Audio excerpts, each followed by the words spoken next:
오늘은 사슬에 묶인 두 사자, 아름다운 궁전이라는 제목으로 하나님 말씀 전하겠습니다. 지금 철로 역정에 따라서 좁은 문, 좁은 길 시리즈 설교를 드리고 있는데요. 자, 오늘은 그 6번째 시간입니다. 오늘은 이 교회와 세상에 대한 이야기를 하려고 합니다. 교회는 어떤 곳이고 이 세상은 어떤 곳인가? 여러분, 지난 주간에 비가 참 많이 왔죠. 날씨도 추운데요, 비가 계속 오더라고요. 세차게 오더라고요. 그런데 어저께 보니까 또 우박까지 떨어지는 거예요. 여러분, 우박 보셨습니까? 이곳에서 우박 보기가 정말 드문데요, 그냥 무슨 쌀 알갱이 같은 우박이 막 두두둑 떨어지는데요. 그런데 이런 생각을 해보았습니다. 만약 이렇게 비가 세차게 떨어지고 우박이 떨어지는데 길거리를 지나가고 있다면 어떨까? 그것도 우산도 없이 그렇게 걸어간다면 어떨까? 아마 최악이겠죠. 여러분, 그때 모든 사람들이 다 집 생각이 날 것입니다. 빨리 집에 가야 되겠다. 집에 가서 이 젖은 옷도 좀 벗어서 따뜻한 옷으로 입고 따뜻하게 물도 마시며 그렇게 쉬어야 되겠다. 집 생각이 많이 날 거예요. 저는 오늘 설교를 준비하면서 어떻게 보면 우리가 사는 이 세상과 교회가 이와 같다, 그런 생각을 해보았습니다. 여러분, 세상은 세찬 바람이 몰아치는 곳입니다. 계속해서 먹구름이 일어나고요, 인생의 비바람이 몰아치는 곳이에요. 그런데 교회는 어떤 곳일까요? 교회는 바로 집과 같이 하나님의 은혜를 누리고 안식을 누리는 곳이 바로 교회다, 그런 생각을 하게 되었습니다. 오늘 본문에 보면요, 이것을 더 심각하게 묘사를 하고 있습니다. 노아 시대에 대홍수가 일어나죠.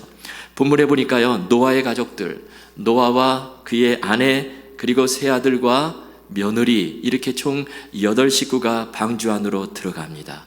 그리고 나서 어떻게 되죠? 10절에 보니까 7일 후에 홍수가 땅에 덮이니 대홍수가 일어나요.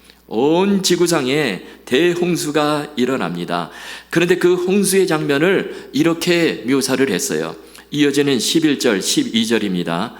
노아가 600세 되던 해 둘째 달 곧 그 달 11의 날이라. 그날에 큰 기품의 샘들이 터지며 하늘의 창문들이 열려 40주야를 비가 땅에 쏟아졌더라. 여러분, 홍수가 얼마나 심각했는가, 그것을 보여주는 것이죠. 보니까 땅에서도 막 물이 솟아나와요. 보통 비는 위에서만 내리는데요, 땅에서도 물이 터져 나옵니다. 아마 지하수 이런 것들이 터졌겠죠. 그리고 하늘의 창문이 열렸다, 이렇게 말씀하고 있어요. 비가 얼마나 세차게 내리던지 마치 하늘의 창문이 열린 것처럼 그냥 쏟아져 붓는 거예요. 이렇게 40주야를 비가 쏟아집니다. 이렇게 되니까 방주가 물에 떠오르겠죠. 방주가 이제 무리를 떠다닙니다. 자, 이때 상황은 두 가지로 나누어져요. 하나는 방주 안의 상황과 또 하나는 방주 밖의 상황으로 나누어집니다. 여러분, 방주 밖의 상황은 어떨까요? 비가 계속해서 쏟아지고요, 파도가 무섭게 치고 물이 불어나고 사람들이 죽습니다. 그런데 방주 안은 어떻게 되죠? 참으로 평화로워요. 조용합니다. 안식을 누려요. 그리고 이 방주의 구조를 보면 하나님께서 이 창문을 옆으로 내라, 그렇게 하지 않으시고 이 창문을 이 위로 내라, 이렇게 말씀하셨어요. 한 규빗의 창인데요, 한 규빗은 45cm입니다. 그러니까 그 작은 창을 하나를 이 위로 향해서 이렇게 내라, 그렇게 말씀하셨어요. 물론 비가 내리니까 덮개 같은 것이 좀 있었겠죠. 근데 그래서 이 노아의 가족들이요, 그 방주 안에서 안식을 누리며 거기서 무엇을 합니까? 그 위로 난 그 창을 향해 바라보며 하나님께 예배하며 기도하며 그렇게 홍수 기간을 살아가는 거예요. 자, 여기서도 이 세상과 교회의 모습을 볼 수 있다고 생각이 되는데요. 여러분, 이 세상은요, 파도가 계속 치고 거센 비바람이 몰아치고 사람들이 죽는, 이 세상은 구원이 없어요. 그런 곳입니다. 그런데 그런 세상 한복판에 있는 방주, 바로 교회죠. 교회 안에 들어오게 되면 살게 되는 거예요. 안식을 누립니다. 평화를 누려요. 그래서 우리가 교회를 흔히 구원의 방주다, 이렇게 부르는 것이죠. 여러분, 철로역정에도 보면요, 비슷한 이야기가 나옵니다. 주인공 크리스찬이요, 이제 이 고난의 언덕을 지나서 계속해서 길을 걸어가는데 저 앞에 아름다운 궁전이 보이는 거예요. 크고 아름다운 궁전이 보입니다. 그래서 그 궁전을 향해서 가는데요, 그런데 길이 아주 좁아집니다. 그리고 보니까 그 좁은 길 양옆으로 이 사자 두 마리가 길을 막고 있는 거예요. 한 마리도 아니가 두 마리가요, 그 좁은 길 양옆에 서가지고요, 으르렁 막 이렇게 대고 있는 거예요. 얼마나 무섭겠습니까? 그래서 그런지 이 불신과 겁장이라는 이름의 두 사람이요, 궁전을 향해서 가다가 그 사자를 보고 너무 무서워가지고 가지 못하고 그냥 되돌아가는 거예요. 그러자 이 크리스찬도요, 너무 겁이 나는 거예요. 이러다가 저 사자에게 물려 죽는 것은 아닌가. 그래서 이 크리스찬도요, 안 되겠다 싶어가지고 다시 되돌아가려고 하는데, 그런데 그때 이 궁전에 문지기가 나타나서 이런 말을 합니다. 저 사자들을 무서워하지 마세요. 사자들은 다 사슬에 묶여 있습니다. 그런 말을 하는 거예요. 그러면서 또 하는 말이, 사자가 있는 저 좁은 길을 통과하는 방법은 길 한가운데로 똑바로 가는 것입니다. 그렇게 되면 사자들은 묶여 있기 때문에 당신에게 닿지 않고 아무런 상처도 있지 않고 안전하게 그 길을 지날 수 있습니다. 이렇게 가르쳐 주었어요. 저는 이 장면을 보면서 또 이 세상과 교회가 이와 같다, 그런 생각을 했습니다.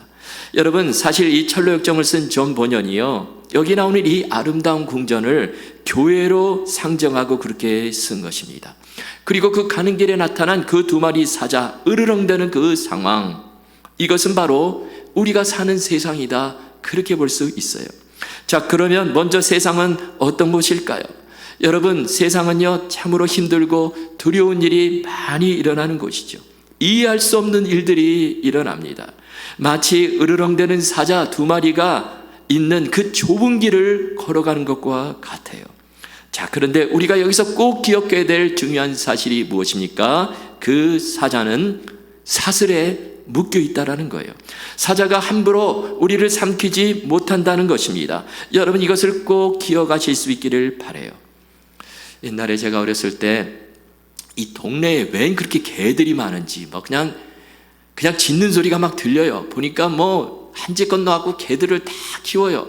근데 그 개들이요, 요즘처럼 집안에서 키우는 푸들, 치아와 이렇게 귀여운 개들이 아니라요, 아주 무섭고 사납게 생긴 그런 개들을 집에다 마당에다가 놓고 막 키웁니다. 그래서 마당에 들어가면 개가 왕왕 짖는데요, 무서워요. 그런데 다 보니까 이 개줄에 매여 있습니다. 그래서 좀 시끄러울 뿐이지요, 그냥 물지는 못하는 거예요. 여러분, 우리가 사는 세상도 마찬가지입니다. 길 양옆에서 두 마리 사자가 잡아먹을 것처럼 으르렁대고 있지만, 그러나 이때 우리가 보아야 될 것은 그 무서운 사자를 보는 것이 아니라 그 사자를 잡아매고 있는 줄을 보라라는 거예요. 사자를 통제하고 있는 그 섭리의 손길을 보라라는 것입니다. 여러분, 그렇습니다. 우리가 사는 세상 참으로 힘들고 이해할 수 없고 두려운 일들이 일어나지만, 그러나 이 세상을 우리 살아계신 하나님께서 지금도 다스리시고 섭리하신다라는 거예요. 우리 눈에는 사자를 메고 있는 줄이 없는 것처럼 보이죠. 그러나 그렇지 않습니다. 하나님이 그 줄을 매시고 그 줄을 잡고 계세요. 하나님이 지금도 이 세상을 통치하시고 개입하시고 간섭하신다라는 거예요. 그래서 오늘 본문 시편 146편 10절에 보면 이렇게 말씀하죠. 우리 함께 읽겠습니다. 시작. 시온아, 여호와는 영원히 다스리시고 내 하나님은 대대로 통치하시리로다. 할렐루야. 아멘. 지금 미국에 이런 소식이 들려오고 있습니다. 바로 얼마 전에 CNN과 폭스뉴스에서도 다루었는데요.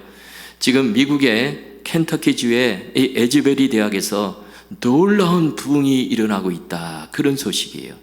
제가 그래서 인터넷으로 찾아보니까요, 지난 2월 15일, 이때가 수요일인데요, 그때 부흥이 시작돼 가지고 지금 미국 전역으로 퍼져나가고 있다는 거예요. 여러분, 이 에즈베리 대학교는 신학교도 있고요, 또 학생들이 예배를 드릴 수 있는 채플, 강당이 있는데요, 거기서 매주 수요일 오전 10시에 예배를 드린다고 합니다. 이 예배는 주로 신학생들, 그리고 크리스찬 대학생들이, 교수님들 이렇게 모여서 함께 예배를 드리는데요, 예배도 지금까지 해오던 방식으로, 그냥 전통적인 방식으로 그렇게 진행이 되는데, 그런데 2월 15일 그 수요일에는 정말 놀라운 일이 벌어진 거예요. 여느 때와 다름없이 목사님의 축도로 이 예배를 마쳤는데요, 보통 때 같으면 학생들이 예배 끝나고 수업을 들으러 간다든지, 아니면 점심을 먹으러 간다든지 이렇게 다 흩어지는데, 근데 그날에는 예배가 마쳤는데도 아무도 강요하지 않았는데 학생들이 그 자리를 떠나지를 않는 거예요. 학생들이 그 자리에 무릎을 꿇고 회개의 눈물을 흘리며 하나님께 기도하고요, 그리고 찬양하고, 이렇게 예배가 계속되는 거예요. 그리고 그 예배가 그날로 끝나는 것이 아니라 다음 날도 계속되고요, 밤낮 가리지 않고 하루 24시간 한밤중에도 그 성전을 떠나지 않고 그렇게 예배를 드리는 거예요. 그러자 이 소식이 전해지자요, 그냥 그 에즈베리 그 지역에서 사람들이 몰려들기 시작합니다. 그래가지고 수천 명이 그냥 모여서 예배드리고요, 심지어는 타주에서도 비행기를 타고 와서 그 부흥의 현장을 보기 위해 그렇게 와서 예배를 드리는 그런 놀라운 일이 벌어지고 있다라는 거예요. 지금도 그 예배가 멈추질 않아요. 그래가지고 학교 측에서요, 너무 그냥 아예 도시가 통제가 안 되니까 차가 그냥 길에 그냥 줄 서 있어요, 다들 오느라고. 그래서 학교 측에서 지난 목요일인가요, 이제 외부 사람들은 받지 않고 학생들만 받는다. 그래가지고요, 그런데 지금까지도 그 예배가 지속이 되고 있다고 그래요. 그리고 그 부흥의 불길이요, 에즈베리 대학을 넘어서 미국 다른 주로 각 지역으로 번져 나가고 있다고 합니다. 그런데 이 계속된 예배가요, 누가 어떤 특별한 사람이 리드를 하는 것이 아닙니다. 어떤 유명한 부흥 강사나 유명한 목사님이 와서 그 예배를 인도하는 것이 아니라, 또 이렇게 집회를 언제까지 하자 전혀 계획된 것이 아니었다라는 거예요. 또 이렇게 이 에즈베리 대학의 부흥이 일어나자요, 이 미국에서 이름만 대면 아는 그 유명한 찬양팀이 있는데, 자기네들이 와서 이 집회를 찬양을 인도하겠다, 이렇게 학교 측에 섭외를 했는데 학교 측에서 노를 했다라는 거예요. 이것은 순수하게 지금 성령 하나님께서 주도해서 일어나는 부흥이기 때문에, 이것은 성령님께서 학생들을 회개시키고 지금 계속해서 부흥의 파도를 일으켜야 하기 때문에 그 누구의 도움도 받지 않고 자발적으로 지금 엄청난 부흥이 일어나고 있다고 합니다. 그 에즈베리 대학 집회에서요, 청년들이 일어나서 공개적으로 자신의 죄를 회개하는 일들이 벌어지고요, 계속해서 찬양하며, 또 한쪽에서는 그룹으로 기도하고, 또 한쪽에서는 말씀을 나누고, 이런 일들이 계속 이어집니다. 그러니까 주변의 마을 사람들이요, 음식을 준비해가지고 음식도 먹여가면서 계속해서 예배가 이어지는 거예요. 저는 이런 생각을 했습니다. 최근에 코로나 사태로 여러 가지 면에서 침체되었던 이 미국을 그래도 하나님께서 사랑하셔서 이 미국을 살려내시고자 이런 놀라운 부흥운동을 계획하시고 이끌고 계신다, 그런 생각을 하게 되었어요. 그리고 바라기는 이 부흥의 불길이 저 한국에도 상륙해서 마치 예전에 1907년도 평양에서 대부흥운동이 일어난 것처럼 한국에도 삽시간에 퍼져나가고요, 세계 곳곳으로 퍼져나가기를 간절히 바라는 것입니다. 여러분, 우리 하나님은 살아계십니다. 지금도 놀라운 일들을 일으키세요. 하나님께서 이 세상을 움직이시고 다스리신다는 거예요. 사자가 사슬에 묶여 있는 것처럼 이 세상을 지금도 통제하시고 개입하시고 다스리신다는 것입니다. 여러분, 우리 개인의 삶도 마찬가지예요. 하나님께서 저와 여러분을 붙들고 계십니다. 하나님이 우리의 삶을 간섭하세요. 세상이 우리를 집어삼키지 못하도록 우리를 도우신다라는 거예요. 이것을 믿음의 눈으로 보라라는 거예요. 우리는 사자를 보면 두려워하게 되죠. 그러나 그 사자를 보는 것이 아니라 그 사자를 사슬로 잡고 있는 하나님의 손을 보라라는 것입니다. 이런 찬양이 있죠. 보라 너희는 두려워 말고라는 찬양인데요. 이 후렴이요, 바로 이 설교를 그대로 드러내더라고요. 제가 후렴 부분만 한번 불러보겠습니다. 보라 하나님 구원을, 보라 하나님 능력을, 너희를 위하여서 싸우시는 주의 손을 보라. 보라 하나님 구원을, 보라 하나님 능력을, 너희를 위해서 싸우시는 주의 손을 보라. 아멘. 여러분, 그렇습니다. 지금도 우리를 위해서 싸우시고 지켜주시는 하나님의 그 섭리의 손을 보라라는 거예요.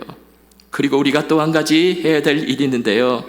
제가 이 세상은 마치 길 양옆에 사자들이 으르렁대고 있는 것과 같다, 그런 말씀을 드렸는데요. 여러분, 우리가 이 세상 살면서 해야 될 일은 바로 그 길 가운데로 좌우로 치우치지 않고 똑바로 걷는 거예요. 이것이 너무나 중요합니다. 크리스찬이여, 그 좁은 길에 사자가 있는 것을 보고 돌아가려고 했을 때 이 문지기가 한 말이 무엇입니까? 무서워하지 마세요. 저 사자들은 지금 사슬에 묶여 있습니다. 그러면서 또 하는 말이 이런 말을 합니다. 길 한가운데로 걸어가면 아무런 상처도 입지 않을 것입니다. 여러분, 그렇습니다. 사자가 물려고 할 때, 세상이 우리를 집어삼키려고 할 때 우리가 해야 될 일이 무엇입니까? 좌로나 우로나 치우치지 않고 오직 하나님의 말씀을 따라가게 되면 된다라는 것입니다.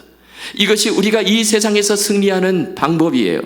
여호수아서 1장 7절에 보면 이렇게 말씀합니다. 오직 강하고 극히 담대하여 나의 종 모세가 내게 명령한 그 율법을 다 지켜 행하고 우로나 좌로나 치우치지 말라. 그리하면 어디로 가든지 형통하리라. 여기 보면 너는 강하고 담대하라. 우리가 강하고 담대하라 이렇게 말씀하죠. 그리고 너무 중요한 말씀, 그 율법을 다 지켜 행하여 우로나 좌로나 치우치지 말라. 여러분, 그렇습니다. 양옆에서 지금 사자가 으르렁댈지라도 우리가 해야 될 일은 좌로나 우로나 치우치지 않고 오직 하나님 말씀을 따라 가는 것입니다. 이 세상 사람들이 아무리 뭐라고 해도, 이 세상에서 어떤 일이 일어나도, 사탄마귀가 우리에게 계속해서 아무리 속삭여도 우리는 그것을 바라보는 것이 아니라, 그것을 듣는 것이 아니라 오직 하나님 말씀 붙잡고 한가운데로 정로로 똑바로 가는 거예요. 오직 하나님의 말씀에 인도를 받으라는 것입니다. 그러면 우리가 승리할 수 있다라는 거예요. 여러분, 특별히 우리가 붙들어야 될 말씀이 무엇일까요? 그것은 하나님께서 지금도 우리의 모든 삶을 통치하시고 다스린다는 사실입니다. 우리 삶에 간섭하시고 개입하신다는 거예요. 우리가 아무리 상황이 어렵고 힘들어도 이 하나님의 섭리의 손길을 보라라는 것입니다. 요즘 새벽 말씀 묵상 시간에 에스더서를 살펴보고 있는데요. 이 말씀을 준비하면서 제 개인적으로 참 많은 은혜를 받았습니다. 거기 보면 놀라운 극적인 사건들이 연달아 일어나죠. 한두 가지가 아니에요. 우연처럼 보이는데 다 하나님의 놀라운 섭리예요. 예를 들면 그때 바사 제국의 아하수에로 왕 때요, 갑자기 멀쩡하던 왕비 와스디가요 폐위가 돼요. 또 에스더가 그 수많은 왕비 후배들을 물리치고 왕으로 간택이 되는 거예요. 여러분, 왜 하필이면 그때 왕비가 폐위가 되고 에스더가 왕비가 되었을까? 우연처럼 보이지만 이 모든 것이 다 하나님의 보이지 않는 놀라운 섭리의 손길이 역사하고 있는 것입니다. 또 놀라운 사실이요, 에스더의 사촌 오빠 이 모르드게가 그때 왕실의 이 문지기로 있었는데요. 그때 모르드게가요 우연히 이 왕을 암살하려고 하는 그 음모를 알게 되고 그 사실을 이 왕비 에스더를 통해서 왕에게 알리게 됩니다. 그래서 이 왕의 목숨을 구하는 대단한 공을 세우죠. 자, 그런데 이게 엄청난 공이에요. 지금 왕의 목숨을 살렸는데, 이런 대단한 공을 세우는데 희한하게도 그때 모르드게에게 아무런 보상도 주어지지를 않습니다. 그냥 그 사건이 그냥 궁중일기에 그냥 몇 줄로 이렇게 기록이 되고 곧바로 잊혀져 버려요. 여러분, 이것은 어떻게 보면 대단한 실수죠. 이것은 있을 수 없는 일입니다. 그런데 하나님은 그 실수를 가지고 그 실수를 통해서 나중에 보면 놀라운 반전의 드라마를 이끌어 가세요. 어떻게 됩니까? 나중에 하만이요, 유다인들은 몰살하려고 하는 그 무서운 음모를 꾸밀 때 어느 날 아하수에로 왕이요, 밤에 자려고 하는데 잠이 오지를 않아요. 그래서 신하에게 궁중일기를 좀 읽어달라 그러자 그때 신하가 궁중일기를 가져와서 펼쳐서 읽었던 그 내용이 바로 예전에 실수로 잊혀졌던 왕을 암살하려던 그 사건을 읽는 거예요. 여러분, 그래서 어떻게 됩니까? 왕이요, 그때 마음이 감동이 돼가지고 모르드게에게 큰 상을 내리고 하루아침에 제국의 2인자가 되고요, 이것을 통해서 하나님께서 위기에 처한 이 유다인들을 구원해내는 그 일을 이루어 가시더라는 것입니다. 제가 그 장면을 보면서 그렇구나, 우리 하나님은 실수까지도 사용하시는 분이시구나, 모든 것을 합력해서 선을 이루시는 분이시구나, 제가 에스더서를 읽으면서 너무나 큰 은혜를 받았습니다. 여러분, 그런데 중요한 것은 그 사건이 그때에만 일어나는 것이 아니라 하나님은 지금도 마찬가지로 놀라운 섭리 가운데 이 세상을 통치하시고 다스리신다는 거예요. 여러분, 그러므로 우리가 할 일은 그 하나님 바라보고 말씀을 따라 가운데로 가는 것입니다. 좌로나 우로나 치우치지 않고 끝까지 말씀을 따라 가는 거예요. 양옆에 지금 사자가 있어가지고 막 으르렁대며 막 무섭게 하더라도요, 이쪽에서 으르렁대면 이쪽으로 쏠리고 이쪽에서 으르렁대면 저쪽으로 쏠리고 그런 것이 아니라 사자를 묶고 있는 그 사슬을 보고 하나님의 그 놀라운 섭리의 손길을 보고 가라는 것입니다. 여러분, 우리 모두 이렇게 끝까지 이 세상 속에서 순례의 길을 걸어가실 수 있기를 주님의 이름으로 축원합니다. 자, 이제 초점을요, 교회로 한번 좀 옮겨보겠습니다. 교회는 어떤 것인가? 제가 서두에서 말씀드린 것처럼 교회는 이 노아의 방주처럼 이 세상 한복판에 세워져 있습니다. 자, 그러면 교회는 어떤 것입니까? 여러분, 교회는 겉으로 볼 때 아무리 작고 초라해 보여도요, 그 교회가 예수 그리스도를 머리로 삼고 주님의 말씀에 순종하고 온 성도들이 하나님을 예배하고 성도들 간의 사랑의 교제를 나눌 때 그 교회는 하나님 보시기에 아름다운 궁전이 된다라는 거예요. 여러분, 이것이요, 놀라운 교회의 신비입니다. 철로역정에 보면요, 크리스찬이요, 사자 사이로 이제 걸어서 드디어 아름다운 궁전에 도착을 하는데요, 그런데 이상한 것이요, 크리스찬이 멀리서 바라볼 때는 아주 웅장하고 아름다운 궁전으로 그렇게 보여요. 그것으로 실제 그 책에서 묘사를 했습니다. 그런데 실제 가까이 도착하고 나서는 그 이름이 바뀌어요. 조그만 오두막집으로 바뀝니다. 여러분, 똑같은 집인데 왜 이렇게 아름다운 궁전이 되고 또 오두막집도 될까요? 이거 크리스찬이 잘못 본 것일까요? 그렇지 않습니다. 여기에 놀라운 암시가 숨겨져 있습니다. 여러분, 교회가 그렇다는 거예요. 교회는 실제로 아무리 작고 초라해 보여도요, 그러나 하나님이 보시기에 교회는 아름다운 궁전이 된다라는 것입니다. 이것을 우리가 알아야 되는 거예요. 건물이 아무리 초라하고 작고 개척교회처럼 보여도요, 예수 그리스도가 그 교회의 머리가 되시고 성도들의 아름다운 교제가 있고 복음이 전파되는 교회, 그 교회는 웅장하고 아름다운 궁전으로 하나님께서 여겨 주신다라는 것입니다. 여러분, 크리스찬이요, 그 아름다운 궁전에 들어가서 거기서 누구를 만납니까? 이런 사람들을 만나요. 신중, 분별, 경건, 자선 이런 사람들을 만납니다. 이 사람들은 아름다운 사람들이죠. 성도들입니다. 크리스천이여 그들과 그 집에서 교제를 나눕니다.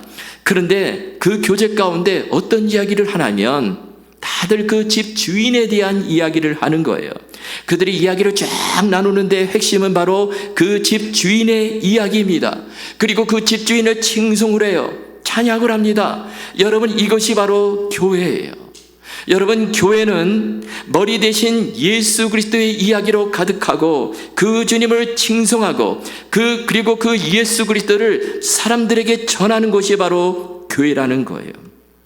교회가 아무리 초라하고 작은 오두막집 같다 하더라도 이렇게 예수 그리스도를 높이고 끊임없이 복음의 소리를 내고 있다면 그 교회는 너무나 아름다운 궁전이 된다라는 것입니다. 필립 얀시라는 분이요, 이런 이야기를 했습니다. 이분이 미국의 콜로라도주의 산골 마을에 살고 있었는데요. 거기에 에버그린 하이스쿨이 있었습니다. 그냥 산골에 있는 고등학교니까요, 뭐 작겠죠. 그런데 그 학교에는 학생들로 구성이 된 이 오케스트라가 있었습니다. 그 마을에 있는 그 유일한 오케스트라예요. 그런데 학생들이 뭐 연주를 하면 얼마나 잘하겠습니까? 우리 조금 전에 손태하 목사님 연주 기가 막히게 하셨죠. 색소폰 아주 정말 연주 잘하셨습니다. 그런데 그 산골에 있는 그 학생들 뭐 악기도 뭐 변변치 않은 거 들고요, 뭐 연습도 제대로 했겠습니까? 그리고 뭐 서툴겠죠. 뭐 연주하다가 틀리기도 하고 뭐 삑소리도 나기도 하고 뭐 그런데요. 그런 오케스트라인데 어느 날 학생들이 마을에다 대고 베토벤 9번 교향곡을 연주를 한다라는 거예요. 그래서 사람들을 모이라고 그러는 것입니다. 그래서 마을 사람들이 다 왔어요. 그래가지고 이제 학교 강당에서 그 연주를 듣는데 역시나 서툴러요. 미숙합니다. 그런데 그 모인 마을 사람들이요, 그 연주를 절대로 폄하할 수가 없는 거예요. 그 연주를 낮게 볼 수가 없는 것입니다. 왜냐하면 그 마을에서 그 유명한 베토벤 9번 교향곡을 들을 수 있는 유일한 통로가 바로 그 고등학생들의 오케스트라였기 때문에 그렇습니다. 필립 얀시가 이런 이야기를 하는데요. 여러분, 무슨 말씀입니까? 오늘날 교회도 마찬가지라는 거예요. 여러분, 교회가 우리 주님께서 맡겨주신 그 복음의 교향악을 연주하는 유일한 통로라는 것입니다. 세상에서 들을 수 없다는 거예요. 아무리 작고 초라해 보여도, 산골 마을의 오케스트라처럼 보여도 우리 주님께서 복음의 교향악을 연주할 수 있도록 유임하신 그 유일한 통로가 바로 교회라는 것입니다. 여러분, 우리 주님은 바로 우리 교회를 통해서, 부족한 저와 여러분을 통해서 복음의 소리를 내기를 원하신다라는 거예요. 이 세상 사람들에게 복음의 교향악을 끊임없이 연주하기를 원하신다라는 거예요. 우리 악기는 덜어는 고장이 나 있고 덜어는 제 소리를 못 낸다 할지라도 우리가 여전히 복음의 소리를 내도록 하나님께 부르심을 받고 있다라는 것입니다.